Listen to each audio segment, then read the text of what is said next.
What's up, everybody? Welcome to another edition of Drive for Show, DFS for Dough here on RotoGrinders.com and live on our YouTube channel. And of course, we know a lot of you might be watching us on playback. So whenever you might be checking us out, appreciate it. If you're on the YouTube feed there, be sure to give us a like, a thumbs up, subscribe to the channel. All that stuff helps us out with the YouTube algorithm and, of course, with keeping you informed with everything over at RotoGrinders. I am Justin Van Zuiden, joined by Mr. Notorious, Derek Farnsworth, as always, here this week, coming off a really interesting final week before the FedEx Cup playoffs. Plenty of storylines from last week. We had some delays, we had some drama, and we had Ju-Young Kim, pulling off the victory with perhaps the first time I've ever seen someone win a tournament with the type of stats that he had. Pretty much, nothing tee to green and everything with the putter. Gained about 12 strokes on the greens for the event. So plenty to talk about here this week as we head into playoff time. And Noto, how you doing? Yeah, Tom Kim, the putter was fire, and also I think he became the first person ever to make a quadruple bogey on his first hole and go on to win. My friend bet him to top 10. Texted me after the first hole saying, well, that was a waste of money. And then sure all was. of a sudden, yeah, he's back. So that was pretty incredible. We also had another first. I think 86 golfers ended up making the cut. I think that's the highest since they changed the cut rule a couple years ago. So, yeah, a week of first, but pretty cool seeing Tom Kim get his way into the playoffs. He already had his tour card locked up, but he couldn't get into the playoffs because he wasn't a full-time member. But the win gets him to be into the playoffs. So excited to see him play the next few weeks, although I do think he's played like 6 or 7 weeks in a row now. Yeah, we'll see if, if exhaustion sets in at some point, but surely he's going on some pretty good adrenaline right now. So congrats to Tom Kim on the victory last week. And it was a strange week for DFS. There were quite a few withdrawals. Some guys, were pretty much out of it and just decided, with all the weather delays to get out of there. But it ended up being a tough week for some of the chalk golfers. Webb Simpson, we talked about last week, being the horse for the course at the Wyndham, but being overpriced, based on his the season that he has had. So that one at least dodged a bullet there, but had some exposure to Adam Long. That didn't work out. And then a few guys that were just a stroke or two short of the cut line there on Friday afternoon, despite the fact that the extended amount of golfers made the cut. But the other storyline was the cut line swinging over into Saturday morning, and Austin Smotherman and Chris Goddard basically controlling how many of those aforementioned 80-plus golfers made the cut. It could have still moved with just a couple guys out there on the course on Saturday morning. So it was a weird cut sweat last week. Yeah, it was. I couldn't believe Goddard didn't finish. He had a 4-foot bogey putt on 18 that he could have finished his round. Instead, he chose to come out the next day, and if he would have missed, he would have had to wake up for nothing, wouldn't have made the cut. Or if Smotherman would have moved the cut himself, he would have had to just wake up for a 4-footer and then go home. But yeah, kind of feel for Smotherman. He didn't end up making the playoffs, didn't end up securing his PGA Tour card. He had that 11-footer on 17 that he missed, and so he just needed a par on his last hole, and he couldn't do it. So kind of fell for Smotherman, even though he was kind of everyone's hero there that was rooting for the cut to be -1. I mean, you got to think after sleeping on that overnight, then missing that 11-footer, the knees were knocking a little bit there heading on that 18th hole. And it's too bad for a few that, because there's a few guys that aren't going to play this week. And for the guys that just missed out on the playoffs, I'm sure that's, it's a little tough to take for them, but Ricky Fowler barely made it in. So Ricky Fowler's moving on to the playoffs somehow. I'm not sure how he accumulated enough points, but nonetheless, he's there. Without the live guys, I suppose he wouldn't have been there. But other takeaways from the tournament last week for you. I mean, what do you make of all the strokes gained putting from Mr. Kim? It was pretty crazy. I mean, he just made everything. And then he had one putt, I think it was on number 8 or 9 or something, where he blew it a good 9 feet past the hole. And you're thinking, okay, this might be where he bogeys and kind of gives everyone a chance behind to catch him a little bit. And he just drained the putt, walked it in.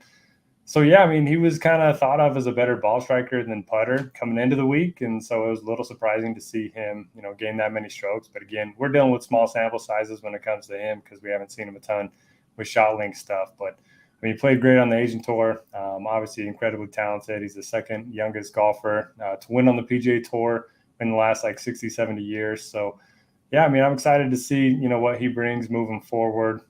You mentioned Ricky getting in. Another guy that I can't believe got in is Nick Watney. I think he's missed 13 of his last 14 cuts, something crazy like that. And he still backed his way in. Got in. I think his best finish was T19 or something. Or he had 1 second, and then the next was – anyway, that's pretty wild. Yeah, it's crazy how all those swings with the playoff spots kind of changed with 10 or 12 guys being removed for the Live Tour, guys who moved off to that. But we'll see how it goes. And the guys that are in that 71 to 125 spot really need to make a run this week, or they are not going to be moving to the second round of the playoffs. We've got the FedEx St. Jude Championship this week. You mentioned last week this tournament has kind of moved around in terms of its designation. It was a WGC for a while. It was a regular PGA Tour event for a while, and now it's kind of found its home as the first event of the playoffs. So other takeaways from last week? Otherwise, we can start talking about the course. I'm just going to mention 2 more things from last week. We finally got a home game narrative to play out. Alex Smalley ended up coming T13. So it was a pretty good week for him. And then Russell Henley, back-to-back top 10s while losing strokes putting. So maybe somebody to keep an eye on heading into this week. And, let's go ahead and talk about the event. If you are looking at course history, like you mentioned, this has been a WGC event the last 3 years. So if you see a guy that's has a 59th place finish the last 3 years, that's not very good. I think there was only between 65 and 75 golfers those years. Prior to that, they were full field. So just keep that in mind if you are looking at course history. But the course itself, it's a par 70, 7,200 yards. It's the second longest par 70 on the PGA Tour, and it should be a little bit more difficult than we've seen the last couple of weeks. Typically, the winning score is in the mid-teens or so. The fairways here pretty narrow, really thick Bermuda rough. A lot of the golfers have said it reminds them of East Lake in that if you hit the fairway, it's not that difficult, of course. If you miss, you're really going to be challenging yourself, especially hitting into these really small greens. They are 4,300 square feet on average, which is very small, almost Pebble Beach-like small. So I'm definitely looking at strokes gained approach and strokes gained around the green. I think those 2 factors will play a big role this week. Definitely looking at ball striking. We've seen 3 guys finish first or second at this event over the last 3 years that have lost strokes putting. So you typically don't see that at Birdie Fest. You're going to see a lot of shots from 125 to 200 yards. The greens themselves will feature Bermuda, and then water's in play on 11 of the 18 holes. So hit the fairways and then dial in your approaches and be ready to scramble when you miss the greens. You're saying we're not going to have another Tom Kim performance this week with a 12 strokes gain putting for the winner? I mean, if you gain 12 strokes putting, you're probably going to win anywhere. So it certainly could happen, but you're not going to have as many 50-footers as you would on most courses. Yeah, definitely a challenging course. Plenty of water, and the double bogey or worse rate significantly higher on this course than pretty much anything we've seen over the last couple of months. So you're going to see trouble around this place, and that's why if guys hit it in the rough, a lot of times they have to decide if they still want to go for the green or if they just want to lay up and not risk a big number on a given hole. Because of all the water that's out there. So really interesting angles, and obviously a strong field with all the top golfers that are still the full-time PGA Tour golfers playing this week. So anything else before we dig in? No, I think I'm ready to get into it. Very strong field, and the pricing. We finally got some guys in the 9 and 10Ks. Yeah, we've got 7 guys, I believe, above 10K on DraftKings, including Rory McIlroy at 11,000. So Scheffler, Schauffele, Cam Smith, Patrick Cantlay, the deserved top names, guys that have been in pretty good form lately. And then you've got Justin Thomas and John Rahm, who couple months ago, you would have seen them at or near the top of this list. Instead, they're quite a ways down, given the fact that their form hasn't been quite as strong over the summer. So, what do you make of this top range? So many good options up here. I think I'll start with the guys that I don't like. I don't think I'm going to be on Cam Smith. I just don't know what he's been doing since winning the Open Championship. I don't know how hard he's been grinding on the range. Maybe Bill's saying, "Give me all the Cam Smith." Yeah, I mean, look, he could certainly come out here and play well, but his inaccuracy off the tee worries me a little bit. Somewhere like St. Andrews, incredibly open. You can miss pretty much anywhere and still find yourself on a fairway, even if it's not the right one. So I'm going to be off of him. I'm going to be off of Jon Rahm, I think. Up top, I like Rory. I like Xander. That's who the model kind of spits out as the best plays up top. But I kind of like Scheffler, too. I mean, he's a guy that's always been good on Bermuda. His results haven't been great recently, but the ball striking's been good. He just hasn't been making the same amount of putts that he was, when he was winning 3 or 4 times earlier this season. So I think it's a really good spot to get back on Scheffler. And then JT obviously won here before. You talk about irons and around the green. I mean, those are his 2 strengths. So I like JT quite a bit. And then I don't know what to do with Cantlay. I mean, the guy's just a top 10 machine, but I don't have a strong take on him. I do kind of like him. I think this is the type of course, I tend to like him a little bit more on difficult tracks as well. So it feels like a lot of people might go for the narrative of Thomas and Rahm being underpriced and having underperformed. You're going to get the people that want to play Rory at the top.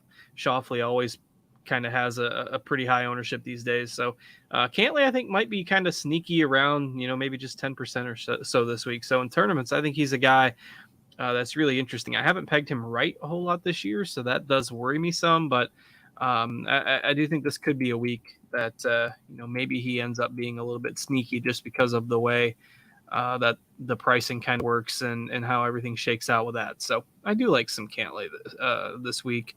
His stats, if you look at say 24, 36 round sample size, they certainly aren't as strong as some of the others at the top. But this type of course, I think, caters to his game a little bit. So I'll play some Cantlay. Otherwise, obviously hard not to like Rory at the top as well. And TBD for me on Thomas and Rahm until we get some refined ownership projections on how I want to handle those guys in GPPs. Any other thoughts on that range for you? I was just going to ask, how do you think Rory plays after, obviously not winning the Open, after having his one hand on the trophy there? Do you think he's been grinding, or do you think he kind of has a little bit of anger? No, I mean, I'm sure he's probably taken a little time off, and this is the first, playoff event, so it's not like he needs to go all out. And his results here are, a little iffy, relatively speaking. So I probably won't go too much overweight on him, but I mean, given the way that he's played this year, just a top 20 machine, I think it's, a complete collapse isn't probably very likely. So, I don't think you need to go all in or anything like that. If you're building 50, 60 lineups, I don't think you need to start with him, but you got to have some exposure, I think, if you're building a bunch of lineups this week. Yeah, kind of feel the same way. And it's interesting because, Thomas and Rahm, and to some extent Cantlay, are the ones that have a little bit more history here. So really interesting to see how ownership shakes out. We don't have our first passive projected ownership up yet, but it might end up being a little bit more spread out this week than it has been in recent weeks, with the salaries being a little bit tighter for this event than they have been. So really interesting to see how that plays out. All right, let's go ahead and move into the 9K range. You've got Matthew Fitzpatrick at 9,800. You've got Finau. Let me backtrack for a second. Some of my course history comments might have been a little bit off there. I'll have to pull it up. I think I got the wrong course pulled up here with the first of playoff event has shifted around, and I think I've got that one pulled up as opposed to specifically TPC Southwind. So if any of you are watching and think that my course history comments there were a little bit misguided, I might backtrack on that in just a moment. Anyway, we've got Fitzpatrick, Finau, Zalatoris, Cam Young, all guys that have been playing pretty good golf over the last couple of months. Finau has obviously turned it on with a couple of wins. We've seen Cam Young post a bunch of top finishes. Zalatoris was there in pretty much every major this year. You've got Spieth and Hovland in this 9K range as well. What do you make of this range here? The tough one for me is going to be Cam Young. I think he's going to be very popular, obviously coming off of the back-to-back second place finishes. But I was reading some player quotes today about the course. Dustin Johnson was saying, he doesn't hit a lot of drivers here. You just don't really have to, especially with all the water in play. And the two courses where Cam Young, finished second was Rocket Mortgage and the Open. Both courses you could hit 10+ drivers around. So that's his best weapon. I don't know if he hits it well. Obviously, he's going to put himself in great spots, but I just don't think you need as many driver heavy holes on this course as you do on most. So I'm torn on Cam Young. I love Zalatoris. He did split with his caddy last week. I don't really know the details behind that yet, but I mean, he's played well each of the last two birdie fests. He finished 21st and 20th in both events. He made the cut right on the number. We know he likes difficult courses. He was 8th here last year. He's going to be my pick to win this week. So I love Willie Z at 9,500. Tony Finau, can he go back to back to back? I guess. I don't think I'll be there if he does, but love Tony. Just usually like him more on, bent POA type courses. I like Fitz anytime you get him on Bermuda. I like Fitz everywhere. What am I talking about? But so I like Fitz and Zalatoris the most in this range. And then the bottom, I don't know. Speed's fine. Hovland, I was looking at his around the green stats. He is literally dead last on the PGA Tour around the green. I mean, it's not surprising. Not surprising that he's down there. I guess kind of surprising that he's dead last. I thought one person would be worse. It's just crazy. top 10 golfer in the world is dead last. That's it's probably not the spot you want to be for sure. But and that's what's crazy. If he was just semi-competent around the green and on the green, imagine what his numbers could be. Yeah, I guess he could, if he hits all the greens, it'll be fine. But the greens are very small, so I don't know. All right, so I'm presuming you have your course history at this event in your model somewhere. Right. All the PGA Tour stuff that I am finding is just moving over the Northern Trust.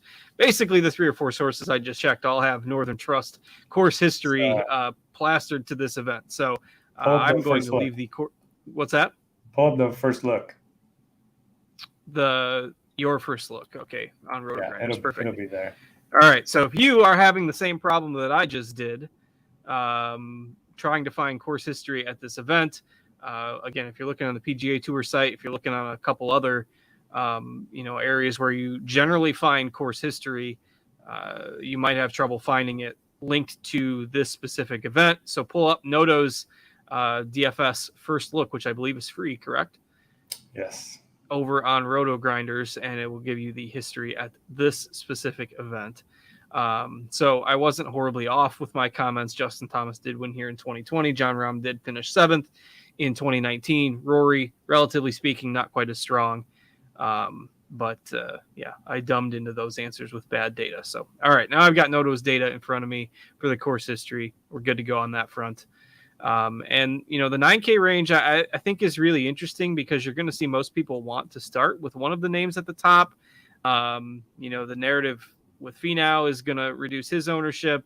The short game concerns with some of the other players in this range.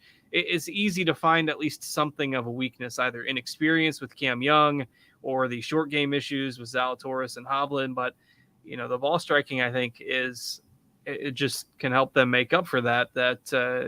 I don't know. I mean, is there a chalk play in this range, given how people like to fade winners? Like, I can't imagine Finau being mega chalk after 2 wins. I do think Zalatoris will be popular. Listen to a couple podcasts, and he's been the favorite bet of everyone already. So I do think Zalatoris will be popular. You know what's crazy? Over the last year or the last 6 months, whatever you want to look at, Will Zalatoris is a better putter than Jordan Spieth. A good thing for Zalatoris or an indictment of Spieth? I mean, more of an indictment for Spieth, but that just doesn't make sense to me. It does not. But hey, maybe Zalatoris is turning a corner. Hovland needs. I don't know. It still seems like every time I watch Zalatoris on PGA Tour Live or whatever, he's missing 8-footers all the time still. Oh, yeah.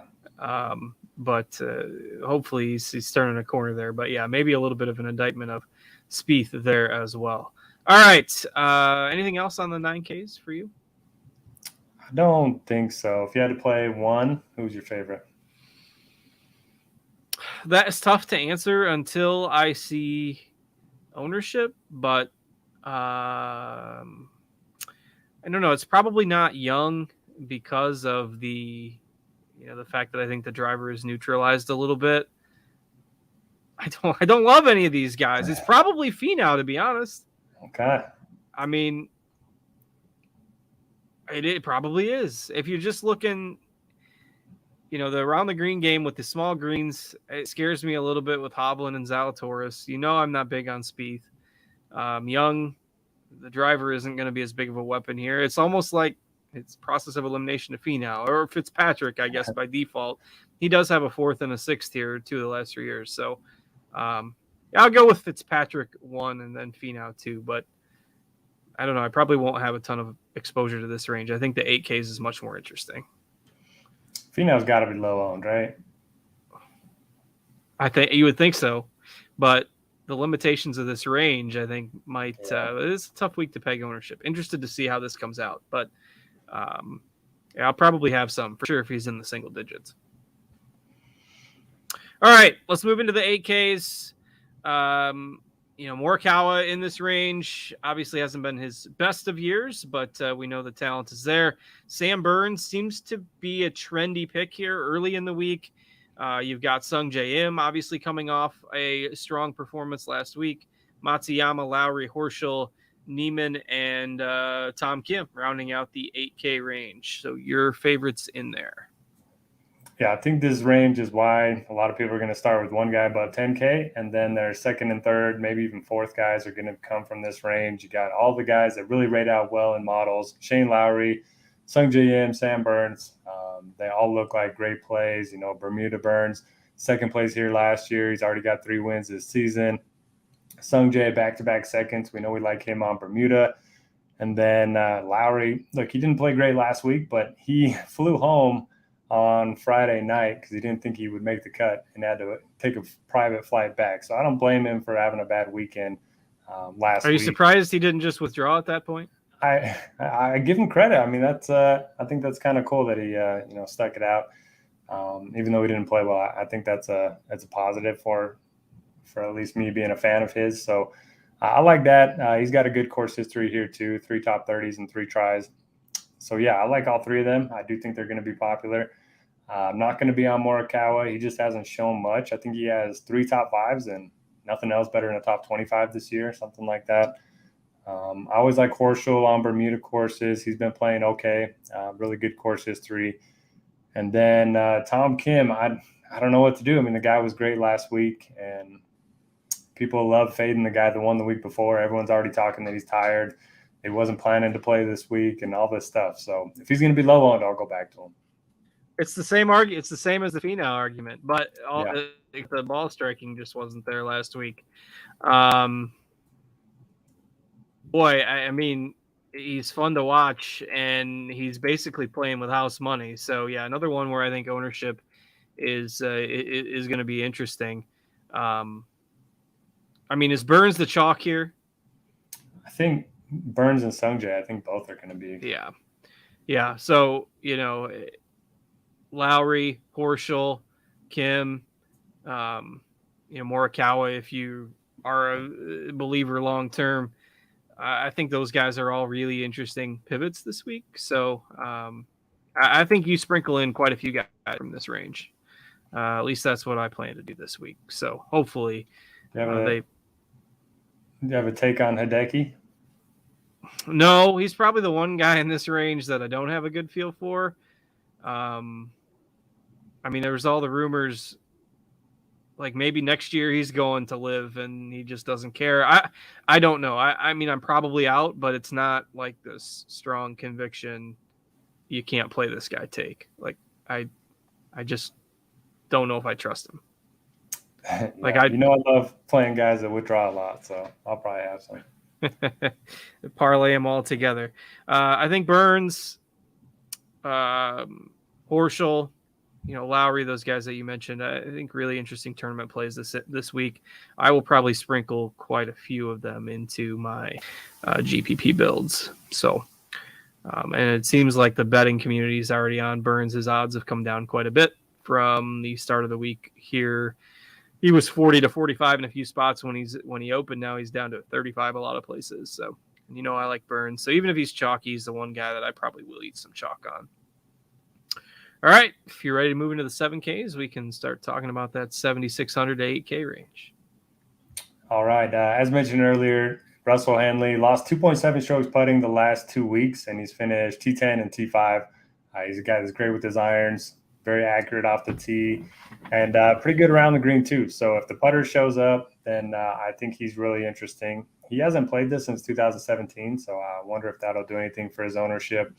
Don't know what to do with Homa. So he's played the WGC each of the last 3 years, and he's finished 51st, 52nd, 61st. So basically bottom, 25% of the field every single time. Not great. Obviously, he's a much better golfer now than he was back then, but worries me a little bit. He's much better on the West Coast and on bent grass greens. So I don't know. I like going back to Hatton after back-to-back top 11 finishes. And then Corey Connors. Look, if it's a ball striking course, I'm going to play some Corey Connors. He was pretty good last week, tee to green, just couldn't putt. So kind of live and die with that putter. But I'm willing to go back to Connors this week. We go 24 rounds. He's still 10th in this field in off the tee. Pendrith is 8th in off the tee and 10th in ball striking. So his numbers have really climbed up. Davis Riley, after being chalk for a few weeks and absolutely failing, played well last week when nobody was on him. So that go figure. That like Pendrith Riley type golfer, they worry you on this type of course, volatile, maybe a little bit more driver dependent. Throw Aaron Wise in that mix as well. Like any of those guys that you feel comfortable with this week, I almost always default to Riley, but I do like Wise a lot. He's a lot better on approach than Pendrith and those guys. Well, Pendrith lately he's been great since coming back. I was going to say, are you a believer in those Pendrith approach numbers long term? Yeah. I mean, he's only played 4 events since coming back since the Players, but he's been great in all of them, top 15 in all of them. So, I don't know. I mean, you certainly take your chances with any of these guys. I think they all have good upside, but the field strength is a lot different than they've played the last 4 weeks or so. Yeah, that's another real important point. We've played some easier courses. We've had some weaker fields. Detroit, 3M Open, easier courses, fairly weak fields. Courses where you could bomb it out there and bomb and gouge a course, if you will. You can't really do that with this course. And so maybe that, even though the approach number good, a little bit of a concern there. Connors is certainly the safe play. He's got some of the best odds of this range right there with Hatton. I think I'm off home this week as well, just given the course history and the slight dip over the past month or so from him. Connor's probably my favorite in this range. That Wise, Riley, Pendrith group, I'll sprinkle in somebody in GPPs for sure, but that will be somewhat ownership dependent. So any other thoughts on that range? Otherwise, we can kind of dip into the second half of this 7K range here. Some interesting names right at 7,500. You have Mito Pereira, who, if he was in better form, he would be a lot more expensive. He's missed 4 cuts in a row, but prior to that, he was on fire. So if you trust the long-term stats, I think Mito is interesting. Probably, more talented than the Riley and Seamus Power, Pendrith types. If you look at just the last year, 18 months, something like that. So he's interesting. Keegan Bradley's always interesting on a ball striker's course. Then you have, Seabez, who's making, every cut, just not a lot of high finishes. And then Adam Scott, who I don't know what he does good anymore. I thought it was the putter, and now he's just falling apart on the greens. So that's an interesting range. I think all 4 of them, merit some ownership at least. Yeah. Scott is definitely an enigma these days. And, he's 100 to 1, and we're not used to seeing that from him, but this is obviously a strong field. So I don't have a player that I absolutely love in here. Varner can he put 4 rounds together? Kirk and Seabass, consistent, but in this field, is there a big time ceiling on them? Maybe you look for more of a wild card like Theegala, Webb Simpson. So last week he failed as the course history guru and one of the most expensive options in the field. Well, this week, similar narrative. I mean, he's got 3 straight top 15s on this course, and he's 7,300 on DraftKings this week as opposed to 10K or whatever, 10.7 or whatever he was last week. So what do we do with Webb? And if not him, then where are we going in this kind of 7,300 range? Yeah, I can't remember where I heard this. I think it was our Discord. Somebody said, they knew his caddy, Paul Tesori, and Paul just said, they're absolutely lost on the course right now before last week's event, and then came out and, I mean, that's like his event, named his daughter after Wyndham and everything. So I can't play him after that performance. I just can't do it with. Then he said after the tournament that he doesn't think he's that far off. Okay, so but I mean, so what do we? Was that the caddy or Webb? No, that was Webb. Okay, so the caddy's probably telling the truth a little bit more. But who knows? I mean, who knows if that conversation even happened? It's just all hearsay at this point. But so yeah, I don't know what to do with Webb. I'm not going to be on Theegala. I do like Chris Kirk quite a bit. We talk about guys that keep it in play off the tee. He's gained strokes off the tee in 16 straight events. Chris Kirk, a guy that you don't think of as a good driver of the ball, but he's just incredibly accurate. His irons have been good. He's top 5 in this field around the green. So I do think Kirk's interesting. He was 6th here the last time he played it, and that was in a full field event in 2018. And he does have a pretty good history at the FedEx Cup. He made a run at it the year I think Horschel won. So, yeah, I like Chris Kirk quite a bit. Other than that, I don't know. I mean, Brian Arman let me down last week. I was pretty sad about that. I'll probably play a little bit Justin Rose. He was +5 at one point last week. Battleback made the cut. Didn't play great on the weekend, but is a guy that can get hot at times. I don't know. Do you have anything else down here? Yeah, it's not super exciting. If you're just looking at like 24 or 36 round stats, Cameron Davis has like the best overall numbers in this group. But again, a lot of those were in weaker field tournaments. That's where he tends to shine. He is 15th in this field in approach over the last 24 rounds. Given the fact that the range is pretty weak, he probably will end up in my GPP pool, though I don't feel super great about it. And, you mentioned the weaker or the 70, 70, 75, 78, whatever golfer fields that we had here for the WGC events the last few years. Cameron Davis was 60th here last year, so at least he did play.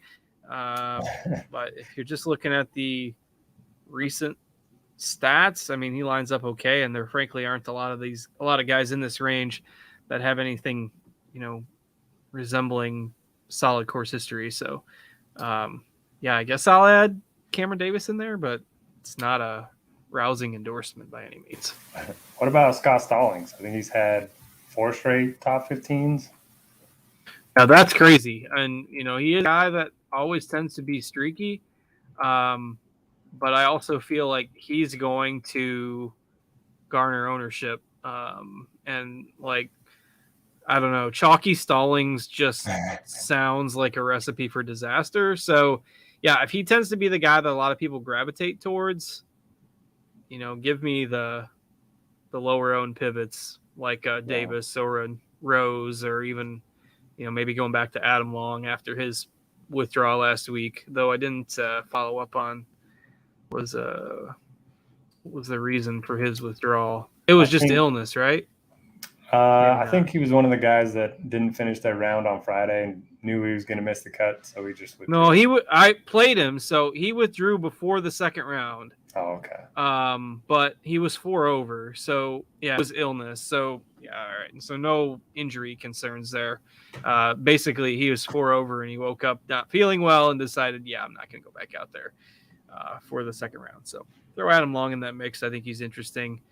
Maybe some Steele, but not a lot of good names in this range. I like Steele. If you're going to play the ball striker narrative, he's gained 42 strokes ball striking in 6 events. So I don't think he's ever played here before, but it's hard to pass. He's number 1 in the field over the last 3 months in ball striking. And over the last 24 rounds, he is dead last in the field in putting. So Hey, that's there's some variance there. Maybe he wouldn't be dead last long term. So if you're a believer, the ball striking numbers are certainly really, really great, and he's obviously not super expensive and probably not as popular as has been, say, over the last 2-3 weeks. So I don't mind him at 7K. We start to get down in the value ranges. At least we have some options in here, but not a lot of good ball strikers. We've got some good short game players in here, but if you're looking for ball strikers, you are not going to find a whole lot of good recent numbers in this 6K range. It's all pretty bad, outside of maybe Luke List, who, as always, good ball striking, woeful putting. He is third from last in this field over the last 24 rounds in putting, with the steel. Or actually, List is second from last. Sorry, I forgot that there's only 121 in the field now, with another withdrawal today. So your thoughts on the 6Ks? Anything interesting in here? I mean, you gotta play Luke List. Why not? He's been so bad since he won at the Farmers, but I mean, the ball striking numbers are still good. So, I'll put him in my steel lineups and watch those burn in flames from 4-footers. But I think he's interesting. I like Alex Smalley a little bit. He's been playing well, 3 top 20s in his last 4 starts. If you like iron play, Tom Hoagie's one of the better, mid to long iron players in the field. He's coming off of a 4th at the 3M. Jonathan Vegas, a little bit better putter on Bermuda. He's a decent ball striker. That's all I got for you. So Nate Lashley, by the way, was the one withdrawal that came down after the salaries were released. So just make sure you don't have any Nate Lashley in your lineups. I don't have a whole lot else either. I will probably play some List.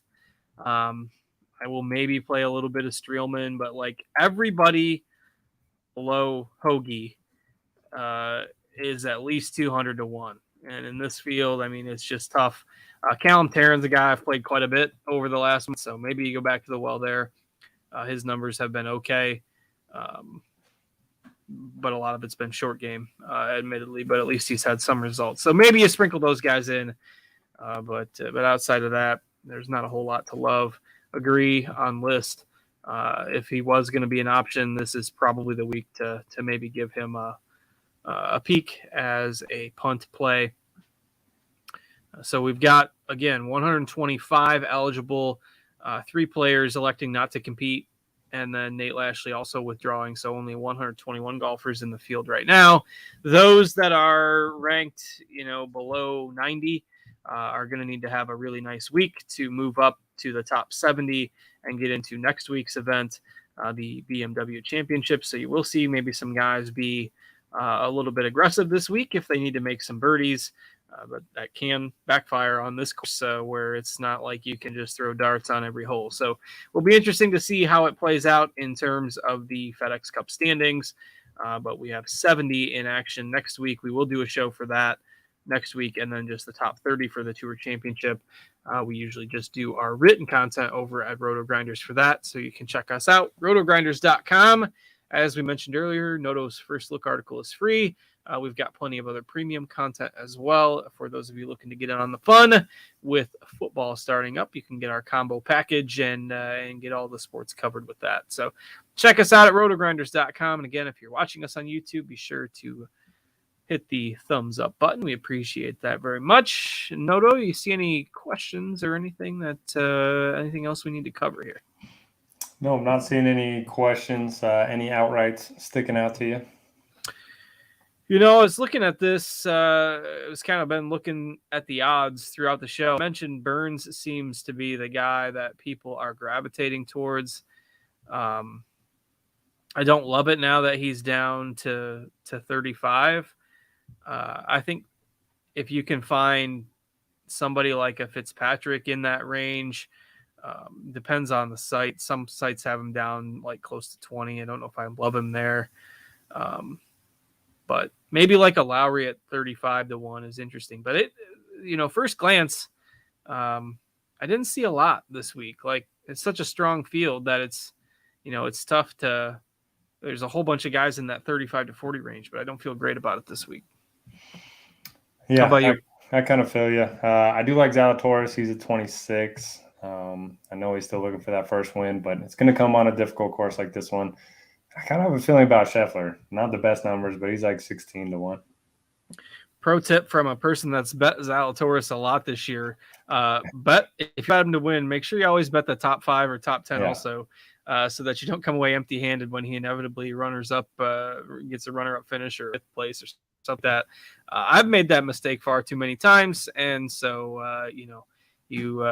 I don't learn from my mistakes, but you can learn from my mistakes, and there you go. So with that, probably good for us to sign off for this week. If I seem a little red-faced or tired, we just got back. We did a little impromptu week before school starts for our kids, so we did a little weekend getaway to St. Louis, which is like a 4-hour drive. So we drove like 2 hours and got a hotel. And then went down. The Cardinals played the Yankees over the weekend. They had their biggest crowds ever at Busch Stadium, the new stadium, even bigger than the World Series crowds, bigger than the All-Star Game crowds. So it was a wild series against the Yankees. We went Sunday and then came home today, Monday, and just got home a little bit ago before the show here. But the Cardinals and the Yankees played a 4-hour and 25-minute 9-inning game on Sunday, and heat index was 107. Now, I'm smart enough, and I've been there enough, that I did get seats in the shade with 2 kids sitting in a game with 107 heat index in the sun would not be pleasant. So it was worth it for the Cardinals swept the Yankees. But a 4-hour and 25-minute 9-inning game, 12-9, was pretty crazy. But was our last little getaway before the school year. So would not have banked on the Cardinals sweeping the Yankees before the weekend, but it was fun. Yeah, that's awesome. I personally very excited for school to start. My wife is as well, as she stays home too. So yeah, she's very. When do the kids start out your way? I think the 17th, so got like 10 all right days. So we're the day same day. If it's the 17th, that's when our kids start as well. So 9 days left for us on the back to school countdown. Some of you out there may be nodding your head in agreement if you've got little ones that you're ready for summer break to be over in the normality of the school routine and some quiet hours during the day to return. Derek certainly will appreciate that as he works to do his content during the day. So with that, we'll sign off for this week. Thanks to our producer, Steve, for working hard behind the scenes. He had a good weekend as well with his Mets beating down the Braves. Noto's looking forward to school getting started again and not too far away from football season. Lots of good things on the horizon as we head into late August and September. So for Noto, I'm Justin. Thanks to Steve as well. Good luck with your golf lineups this week, everyone, with the FedEx St. Jude, and we will be back here next week. We'll see you later.